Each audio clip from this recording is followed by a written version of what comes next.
Hello, insatiable listeners. We have now concluded our season 9 of Fiery Fertility. I have heard from so many of you how much you love the season. And if you haven't listened to season 9, I highly recommend you check it out, whether you're in the market for kids or not. It's really a look into our feminine power and how to access that through nutrition, our healthcare choices, and owning our story. We are now on hiatus between seasons, and I'm on maternity leave. I will be back on January 15th with a brand new season 10, which will be a crash course in truths with food. We will look at the root causes of why we can't lose weight and how addressing these root causes, which aren't about willpower or discipline, can make us feel back in control of food, get off the all or nothing roller coaster, get us to stop monitoring ourselves all the time and trust ourselves when the dessert cart comes. All with a main course of self-compassion and self-acceptance that doesn't have to mean resignation if you aren't comfortable in your body. When you can accomplish this freedom and consistency, weight loss can be a side effect. I'm so excited to share this season with you. And Truths with Food, my signature boutique group program, will begin in March 2020 for another round. In the meantime, enjoy these popular Insatiable rebroadcast episodes to help you thrive during the holiday season and set you up really well for 2020. Can you believe it? It's 2020. All right. I look forward to reconnecting in the new year. People are often afraid of the teasing of oh, you're eating healthy or whatever. Plan for the teasing. Are you going to be, how are you going to handle that? It may not even come to fruition because we often catastrophize, but how are you going to plan for that? Can you be playful about it rather than defensive? I would overeat, and that was probably one of the reasons I would get a stomachache, because I used to do that. Then you're overwhelming your body. Just eat regularly. It's just another meal. You have to, it's a special meal, but it is just another meal. Don't plan to overeat. Battling food in your body doesn't work. You want to love and accept yourself. And because you're insatiable, you want results too. And wouldn't you know, you bring the same intensity to your life, wanting to maximize your time, potential, and experiences you have here on this beautiful and wondrous planet Earth. Fair warning, it will be a roller coaster, but for those insatiable, that's your prime time to thrive. We're here to say yes to the hunger of wanting it all. I'm your co-host, Ali Shapiro, a health coach who helps people end the losing battle of dieting and find a truce with food. And I'm Juliette Berg, nutritionist, fitness expert, and the co-owner of Unite Fitness Studio franchise. Welcome to episode 51, non-traditional portion control tips for the holidays. Conventional wisdom tells you to visualize success in order to achieve a goal. But what Ali and I will reveal is a better technique that's more effective than just positive thinking. How can you gracefully get on the same page with your hosts and hostesses when it comes to wanting to eat healthy over the holidays? And lastly, what can we measure so that you can eliminate your guilt from indulging over the holiday season? Today, everybody, we're getting real about the holidays and portion control tips that I guarantee you've never heard before. Because, Juliette, if I hear someone tell me to check in until I'm 80% full or to breathe, I don't know. That stuff annoys me. I'm like, we've already Even the that. word portion control, even those two words, portion control, irritate me. Yeah. Oh, yeah. It's like part of the control metaphor, part of the fixed mindset, part of a bigger narrative that bothers me. We were talking, I think you and I both through the years, like I was telling you, I eat differently during the holidays for sure. But with my sister being celiac and me being, I act like I'm celiac now after our podcast with Dr. Samantha when she told me I probably was. We eat relatively healthy over the holidays. It doesn't mean that I don't eat differently, but I've come so far. Like it doesn't even feel threatening. How about for you? Oh, yeah. It doesn't necessarily feel threatening. If anything, it's exciting because I enjoy certain holiday get-togethers and for the tradition of them. But one thing that I've changed a lot of is I don't say yes to every holiday get-together. I limit myself for health purposes because I don't think I need to be going to every holiday dinner, that a friend invites me to or every holiday party that, someone else's company is allowing you to be a +1 to. So, I've just learned to pick and choose a handful of ones that are really meaningful to me. And that's it. I don't need any more than that. Otherwise, I'm not going to feel good. And and to say like, oh, I'm going to go somewhere and not eat anything or not drink anything. I don't believe that is very helpful for people or possible for people. And it makes you feel like it puts you in a stress mindset, because now you have to basically, what's the word I'm looking for? Restrict yourself the whole time. Yeah. Well, and what's funny too is like a lot of people eat because they feel alone to begin with or overdrink. I mean, you can be alone in a crowd. It's very easy to do, or out of place, or like you don't belong, or, whatever it is. And so you're right. It's unrealistic. And I think, yeah, we're not going to give you those kind of tips, but I do also want to just mention to people that Juliet and I have come to this really peaceful, exciting place through trial and error, through practice. It didn't magically happen. Part of that control mindset is a fixed mindset. You think success is instant and easy and it shouldn't take effort, and anything less than perfection is failure. And that keeps you from learning and being in that imperfect place where you get research and data. So this is why I love my Truths with Food group at this time. I'm like, we have so much research opportunities. Like, there is so much data flying around right now. This time of year. Yeah, for sure. And I'll give a really good example. But when I moved to Philly, it's now going on 9 years, I think. It's amazing. It's kind of nuts. I was coming out of a really bad relationship, and my stress was at an all-time high, and my relationship with food was at the worst. And I was always restricting myself and, trying to be good. And when the holidays would come around, for example, Thanksgiving with my family, if I would let myself eat a little bit, it would open up Pandora's box to then just binging on everything that was there, because it was this mentality of, I'm not going to be able to have this again. All right, well, I already fucked up with eating those mashed potatoes when I told myself I wasn't going to. I was just going to have the turkey and the vegetables. So then it would just lead me into a downward spiral of eating everything there, stuffing myself with pie, every kind of pie, and just trying it all. And, with every year, me ending up on the bathroom floor, no joke, curled into a ball because I was in that much physical pain because I overate to the point of almost making myself sick. It was those kinds of traumas in my life that actually helped me. But, Allie and I were talking about this mentality of knowing you're going to fail before you go into it. Yeah, that really helped me a lot. Yeah. So for the people listening, I run a Truths with Food group, and one of the first assignments that people get, it's almost pre-work, is I give them a failure assignment. And they say, how are you going to imagine? So we started in the fall this year. Imagine it's December 14th and nothing's changed. Why did you fail? Why did you not put the effort into the program? Why, when it got challenging, what were the excuses? And the research shows us that, yeah, it's great to visualize and be positive and know what you want. And what's most effective is thinking, what's going to stop me? Where am I going to get stuck?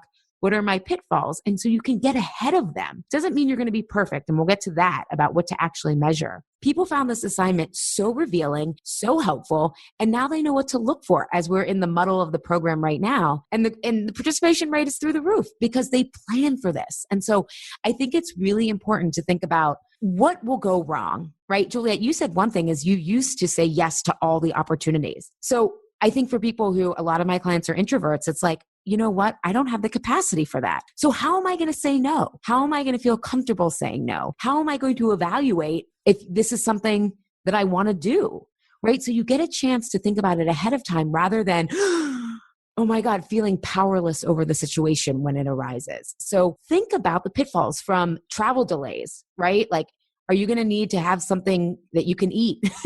Because, even booking flights, don't book early morning. Can you not sleep on a red eye? And that's going to set you up really badly. Like, really think about what kind of support you need and where you can fail, and then map around it. I think that's a really important place to start. Yeah. And I mean, going back to, with my own story about Thanksgiving being the moment where I always overeat and always end up with a debilitating stomach ache. Every year it has, it's been 9 years now since that one incident that I can really vividly remember. It's because I brought a friend with me and he was texting me and I was in the bathroom on the floor. And he said, "Where are you? You disappeared." I brought my friend to my family's Thanksgiving. And I was like, well, I'm completely indisposed. I can't come out. So I'll see you. Have fun. Enjoy my family, because I'll see you when I'm better. And I go, who knows how long that'll take. But, every year since then, it has been this plan of almost failure, knowing that, all right, these foods don't agree with me and not that I'm even overeating now, but what I found is that I'm very sensitive to a lot of the foods that are served around Thanksgiving. My butter doesn't agree with me, for example, and lots of things are cooked in butter, but now I bring more vegan options to Thanksgiving. My family accepts the food that I bring, and it helps me it's not that I don't eat the food that they have, but I bring other options so I can choose what I want. And the stomach aches have gotten better over the years, but I planned for it. I planned for the stomach ache, and knowing that, it helps to not have them happen. Right. It's kind of, and then you can also have like the peppermint if you need it, or like I'm thinking about when I really struggled with overeating in the holidays, I would do what you kind of did, like, or I would say, okay, you can eat whatever you want on Thanksgiving and Christmas Eve and Christmas. But then like inevitably, I forgot about all the holiday parties and the Hershey Kisses and all the candy drawers at work, like you forget about that stuff. Right. So that never worked. But I remember even when I was healing my IBS and depression and all those digestive issues, just knowing that I would have the ginger tea that I needed or whatever in case I was going to have digestive issues, that made me feel so much calmer and less anxious and have less self-doubt, which then enabled better choices. I think for people listening, like this is where you have flexibility that you might not think about is like, are you going to go to every party? Do you have to stay at every party the longest? I think from a food standpoint, thinking about what you really enjoy versus what feels like it's special. I referred those Hershey Kisses. It took me 3 years when I was healing my relationship with food to realize, oh my God, the red and green Hershey Kisses are the same as the silver ones that are around all year. It seems so silly, but it's like, even if there's because you thought that they were special because they're holiday Hershey Kisses. We always label things as being like a certain way, oh, that's special. It only comes around one time per year. So, you had mentioned like the pumpkin spice latte in the fall, but then there's the gingerbread latte in the winter, and then there's the frappuccino in the summer. So you have to start to categorize things differently. Exactly. Or one of the things I always used to love was cutouts. We do gluten-free cutouts now, but I just don't care for them as much as, I'll have one What's or two. A cutout? I don't even know what that is. Oh yeah. You're Jewish. So I'm only half Jewish. But I grew up really celebrating Christmas. They're like cutout cookies. So you okay. rollouts, and then you put the icing on and all that stuff. Mm-hmm. But I realized oh my God, those cutouts, you can buy them all day, every day, in the year. Starbucks has them. They're not called cutouts, but they're cutely decorated cookies, and you can get those all year round. So it's or even the peanut butter. If there's something that I think is a family tradition, I think that's really important to partake in it because it's more about the ritual and the memory, but really get clear on what's a family ritual and what's available all year. And even that's a choice, right? If there's a family ritual that is hurting you, let's say you have a food allergy or sensitivity, it's no longer working for you. This is where openly communicating with your family is so important. And, it's as if you're at a restaurant and you're communicating with the waiter, hey, listen, can you make my meal this way? Because I can't, I'm allergic to it. Or you let your family know that this, I won't be partaking in that. And maybe you bring an alternative for yourself, or so they can make you an alternative. People want to make other people happy, especially around the holidays. They want you to enjoy yourself. Yeah. And plan for this hasn't happened to any of my clients, but people are often afraid of the teasing of oh, you're eating healthy or whatever. Plan for the teasing.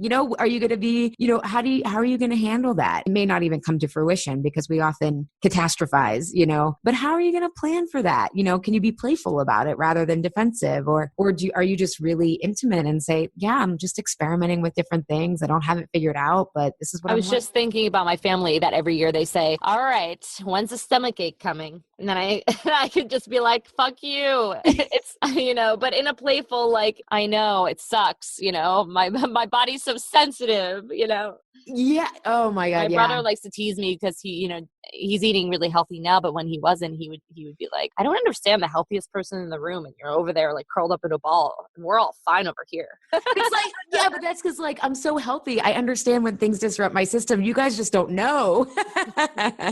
We have a joke in my family because my sister has celiac. I consider myself now to have celiac, but we just eat relatively healthy over the years. It's just easier. But we joke that, how Kobe beef has it's massaged and so we joke now that we have these Kobe beef routines where it's I need my lemon water. I need to jump on my trampoline. I need to get my caffeine. So but it's fun when you have other people with you and your family understands, and then my dad is still totally he's gotten better, but he's always offering us more and more food. And we're like, we just ate, but we're like, so we could just like laugh that that's him, right? But I think a lot of people feel misunderstood by their family or other people during the holidays. And I think planning for that can really, really help, and including traveling as well. Like, oh my God, there are healthy options. Do you just need to maybe like research ahead of time, like in the airport or whatnot? And do you need to get your sleep? Like, what are the things? I know for me, there's like 3 things: blood sugar control. So I'm always making sure that I have fat and protein, sleep, and just staying relatively active so that I don't get to that. I have this theory. We all have kind of this tipping point where it's like you're bloated, you're sluggish, you're lethargic, and you're like, I'm just going to wake up on January 1st. Yeah, and going back to the blood sugar control one, and so many times a common mistake, especially around big, holiday dinners, whether it be Thanksgiving or Christmas, is the whole I'm not going to eat until the dinner. And dinner times sometimes is early for people, might be as early as 1:00, sometimes 4 or 5 o'clock. Our dinners is usually like 4 or 5, but I'm not waiting. I'm not fasting. And if I did, I would be so hangry that I would overeat. And that was probably one of the reasons I would get a stomach ache, because I used to do that. Then you're overwhelming your body. Just eat regularly. It's just another meal. You have to, it's a special meal, but it is just another meal. Don't plan to overeat. Yeah. Yeah. No, that's so true. Figure out what else is making you want to overeat. Or plan to overeat. Like we were talking about the failure thing. If you plan to overeat, then you can help yourself by stabilizing your blood sugar ahead of time, by having breakfast, having a snack or having lunch before dinner. Yeah. And I think on this plan to fail thing, realize that a lot of people overeat because they think they're going to cut themselves off the next day. So I actually think, oh my God, I'm not going to eat potatoes the next There's day. no way. You know how many leftovers people usually get? Yeah. So even plan for that, because you'll feel like, oh, I can eat this tomorrow. And I mean, everyone's Thanksgiving is different, but like traditional healthy Thanksgiving food is relatively healthy. Like it's not, I mean, maybe the stuffing and stuff, but like a little bit of like so paleo. We just potatoes, meat, vegetables. That's true. It is. It is. So I think that's really important to just, set yourself up for success by being realistic. I always say by being realistic, you can remain optimistic because you have planned for that. The second thing, and I got this idea from Randy Buckley, who was our Insatiable podcast guest last week, and it was an amazing episode. If you love this idea and more about boundaries for the holidays, please go back and listen to that episode. But she talks about calling your guests or whoever is going to host you ahead of time and ask them about their hopes and dreams for the experience. And when I read that, I got teary. It felt so intimate. I was like, would someone really do this? Like, it feels so intimate. But to me, that question brought the sacred back to the holidays. Yes, I feel like that's such a great invitation. I can just imagine, my aunt is hosting this year, and I can imagine asking her that. And I feel like she wants to be asked that, but nobody does, because it's meaningful to her. Yeah. And what do you think she would say? I mean, what do you think she would say if you asked that? I mean, you could obviously want to get the clear answer, but yeah. I think my assumption would be that she would say to bring family together and have meaningful conversations and just, show our love and support for one another as being unified through being family. Yeah. And being together all together, because it's not, we're not all in the same room except for typically that one time per year. So yeah. And all of a sudden you're like, oh, it's about the food, but the food is just a medium to the conversing. And I just think asking that of your host and also the people that you really care about. I know we'll go visit Carlos's family over New Year's, and they are Carlos and I think pretty similarly politically, and they do not, the family that we're visiting. And I know for Carlos, it makes him, I love to spar politically. I think it's fun, at least when people use real facts. I don't like when people make up, then that's just not fun, but it makes him really uncomfortable. And so I really have to ground myself and realize okay, I'm definitely not going to change their minds, and it doesn't even matter. And so I leave it out of the conversation though, because it upsets him. And so I don't want to upset him. That I want us to have a great time. They don't live near us. They're in Florida. Even with the people that you're most close with, I think asking that, you start to get a different idea of, There's always opportunity to get to know somebody on a different level. And I think that oftentimes when we are going to family get-togethers, especially holiday ones where you don't see people, very often, it can be awkward. There Oh can my be God, a totally. really awkward feeling. And, I know I used to dread that awkwardness. But if you plan for the awkwardness and just know, and even certain social settings, I now brace myself with just saying, okay, you're going to feel uncomfortable. You're going to feel out of your comfort zone. It's going to be awkward. But if you can, rather than fighting that feeling and just knowing this is what's going to come, it can lead to an opportunity for you to just sort of embrace that and, be more light-hearted or try to get to know someone or ask somebody a question, just having it more inviting openness, that you're bringing into a situation. Yeah, because I think, when I work with my clients, a lot of times overeating in social situations or around the holidays is to fit in, is to feel part of the group. And it's this underlying assumption that that's the only way we can do that, right? I mean, is by eating the same or going with the flow. And I will just remind everyone of one of my favorite sayings from Sweden, only dead fish go with the flow. But really thinking like, how can I connect with these people? Because I think sometimes when we're afraid that we're going to say the wrong thing or that we're different, we focus on the differences, and that creates almost like a conflict before there is even a conflict. Like me thinking, oh, we're different politically, right? I mean, I'm thinking of that now because it's like height of the election season. By the time this goes live, it'll be over, thank God. But like, we have so much more in common, and like, they're wonderful people, and we're going to have a great time. And, I do have a lot in common with them. And so focusing on that, and I think finding the common ground with all of your family members, knowing that it's one day, right? Yeah. Or a couple I of had an instance recently with someone's family member, and we were at a restaurant celebrating someone's birthday, and then all the people got up to go to the bathroom, and it was just me and this other person. And it was so uncomfortably awkward for me. I don't know. And I had to think to myself, I don't know how this person feels. So I can't say it's uncomfortable for them or awkward for them. And just trying to make this small talk. And I just felt like it was just going so sour and wrong because it was so inauthentic. And then, after the fact, I just reflected on it and I thought to myself, why couldn't we have just sat there in silence for a few moments while those people were in the bathroom? There's nothing wrong with that either. It doesn't mean there's anything wrong if you can't fill the space with talking. That's so true. That's so true. Just I thought probably of would have that, been, I probably would have been like, well, this is awkward. We barely know each other. Yeah, yeah. In this case, we don't barely know each other, but it's an awkwardness. So. Uh, But I just thought to myself, it doesn't have to be. That's true. I think that's another way that we wear ourselves out, is thinking we have to start the conversation or we have to keep the conversation going, rather than, it's amazing if you just like are quiet. Sometimes someone else will start it, and then it's like off on you. But I think remembering that the uncomfortability is going to be there and is temporary. Yeah, for sure. For sure. So I love that question, but it really gets you into thinking about your values and where they overlap with people, and also what you want to get out of the season, right? I think so many times we think it has to be about presents and food and all this stuff. And it's like, actually, I don't know. I've noticed as I've gotten healthier, I want this time of year to be about slowing down, about tuning inwards rather than going. Like that's what I've realized. Like, this is my time to like gather my energy from the year rather than like diffusing the little bit of energy that most people I mean, that's very in sync with the season, right? Especially living on the East Coast where winter really, the world is, in our world as we know it, and with the season is slowing down, shutting down. Things are cold and darker and it's calmer. The birds aren't chirping. There's not noises out there from the animals. Like it's it's hibernation. So it makes sense that you would feel that way.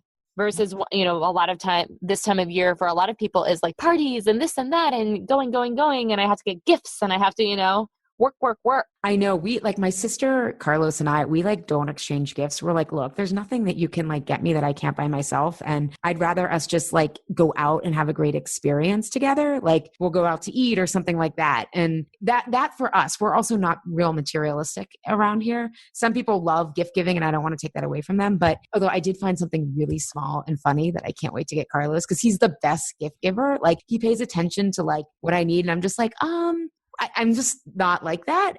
So I should say we do sometimes exchange gifts, but like, it's not like this pressure to do that. Like, but again, that's I Yeah, think, some people, and there's no right or wrong with that. I'm one of those people that loves giving and getting gifts. really? Yeah, I do. Yeah, it's odd when I say that people, like the five love languages, Yeah. What's yours? mine is getting gifts. Oh, mine's acts of service. Yeah, I like to get gifts.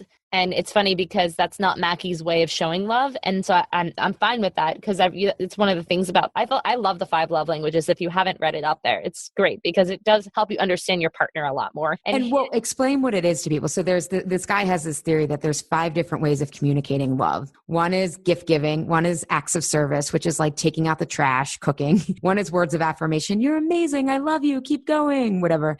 Quality time. Yep. Another one, like spending time together. And then touch is the 5th one. Yeah. So for Mackie, he has the 2 are quality of time and then touch, like hugs, you know what I mean? Snuggling, all of that. And for me, it's gift giving and affirmation. So give me a present, tell me I'm beautiful. And it's this, yeah, I know it sounds so shallow, but that's what I need. So, when we first started dating, I would joke and I'd be like, just remember that you have to tell me that I'm beautiful every day.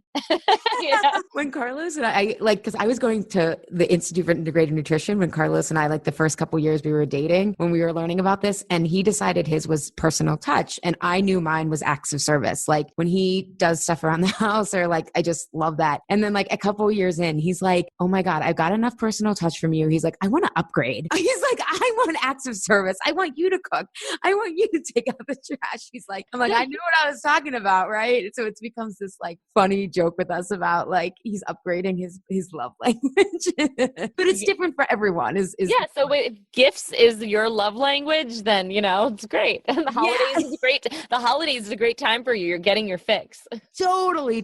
And it is fun when you see something, I think, that really looks like that for someone versus just kind of like, am I going to get them another scented candle or something like that, or like get them chocolate, right? We often give what we want to give. But I think just thinking about what are those hopes and dreams for the experience, it brings such a beautiful sacredness and holiness back to this time. All right. And then the last thing is how are we going to measure this? And I think my whole thing, I always want my clients to say, how did I do compared to last year? What is the delta? How much did I change? And this is not about perfection. And I think Juliet and I were talking about a lot of times you overeat because you think, oh, tomorrow I'm back on the wagon, right? And it's that pressure itself is what makes you overeat. And so I think not aiming for perfection, like even if you plan to fail, you're still going to fail in new ways that you can learn about yourself. But really thinking about what did I do last year? And given where I am in my life, what would be an improvement?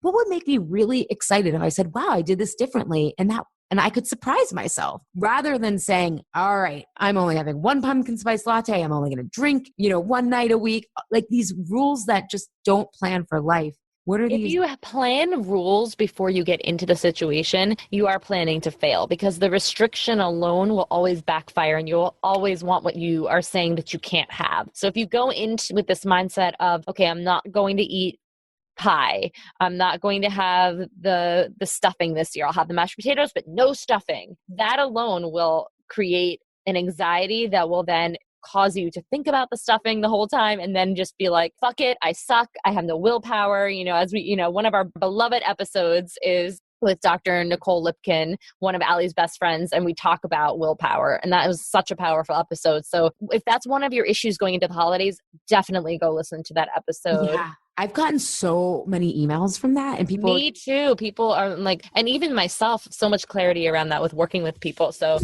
that's an incredible episode to listen to. Yeah. Definitely check that out. But yeah, measuring the delta is, I think so much more helpful because you'll learn about yourself and you're not stretching yourself and setting yourself up for failure. And I think some examples of this, like, so maybe if last year you look back on your holiday season and think about what went really well, what did you like about that? And then where were some of the things that maybe left you ragged, left you broke, left you depleted? And what's 1 or 2 things that you want to work on? Don't try to do it all. What's yours, Allie? Do you have one this year from last year reflecting? Yeah, great question. So like I said, I don't really overeat or look to the holidays to overeat anymore. I definitely eat differently. I think for me, I want to stay active because this year has been really about getting back into an activity schedule, and I have been, and I can also be like, I'll just skip it, so staying active while I travel is really important. And I want to stay off social media as much. I feel like this election has made me antsy. And then I go into social media because obviously my feed more reflects my views and I feel comfort. But then that's the same people that like, they're worried about what I'm worried about. So we just there's comfort in that like anxiety, but it also is like draining me. Like I feel like it's made me really judgmental in ways that I wish I weren't, just like frustrated with people. So I think really emotionally shutting down and like getting to sleep early and not like watching Netflix up until like 10 o'clock, but like reading. So that's my goal, is like really to be okay being emotionally calm rather than emotionally frantic. How about you? Well, if we're just relating to the holiday season, I think if I could improve on something this year, it would be not waiting till the last minute to buy everybody gifts, because it stresses me out a lot. And it's something you love. So and it's something I enjoy. So why save it for, why be frantic at the last minute? So, just getting ahead of that would be really helpful for me. And that's just in general, a theme for me that I'm trying to work on is not waiting till the last minute for things, right? Scheduling things in so that I'm not trying to front load everything and then feeling overwhelmed.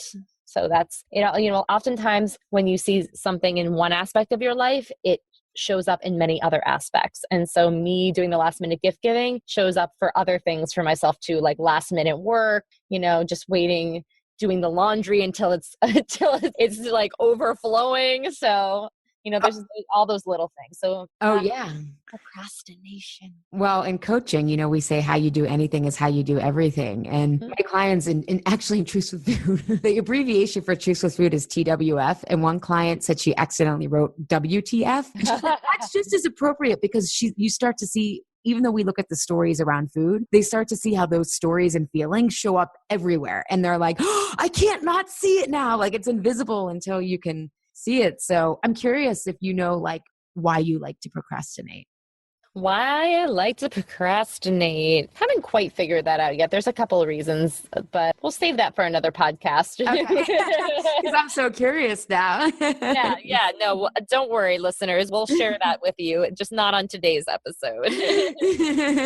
All right, great. So I hope this was helpful for you guys. Again, plan to fail, what's going to go wrong, and then work around some of those pitfalls. Give yourself a chance to plan and think those through. We often get really great ideas when we have the space to think about these things. The second thing is call your host and see what their hopes and dreams are for the experience. Like Juliet said, they want you to have a good time. It can open up a really beautiful dialogue, especially I know a lot of my clients feel like a burden if they have food allergies or they don't want to eat certain things. You can say, well, if you want everyone to be really happy, what can I bring so that those of us who are, celiac or can't eat dairy, what would be really helpful for you? And it opens up this beautiful meeting of intimacy rather than, oh my God, I'm a burden and I don't know if gonna have anything to eat. So think about that. And then don't focus on perfection or all or nothing, but improving this year over last year. I think that's a wrap. Anything else, Juliet?